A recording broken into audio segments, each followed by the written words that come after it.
So now let's see how we can work around with long shadow effect inside of GIMP. So to work around with long shadow effect, first of all, I'm going to go around and take a text tool right here. And then I'm simply going to go around and then type in, let's say for example, hello right here.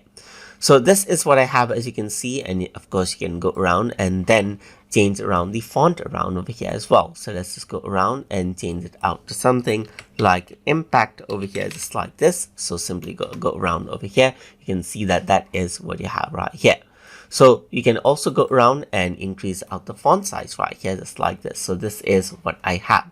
So let me just go around and then go around onto the selection right here. So let's say what I want to do for this is add in a long shadow. So if you want to do that, then you can go around over here onto filters right here, just like this, and then you can go for light and shadows. So once you go around over here, you can see that long shadow is an option. And once you do that, you can see that it seems as if you pulled it apart right here. So you can see that this is the color that is applied right here. Let me just go around and select a different color, and you can see that there's the long shadow applied to it right here. And you can go around and choose any color that you want, just like this. You can go around and change the style to infinite right here or finite right here, just like this, or you can make it like, let's say, fading and so forth, just like this as well. So you can go for finite, or you can go for fading over here as well, depending on the type of effect that you want.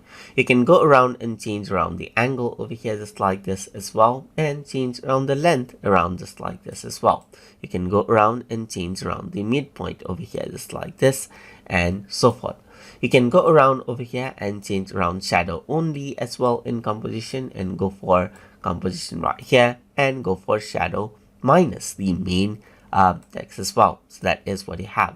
Apart from that, you can go around and change around the opacity just like this, and then work around with the split view just like this to see the before and after of the long shadow just like this as well. So you can see the preview just like this as well over here. Once you're ready, you can simply go around and apply, and this is the effect that you get. So that is how you can work around with the long shadow effect inside of GIMP. So I hope you guys learned something as always. And as always, please like, comment, share, and subscribe.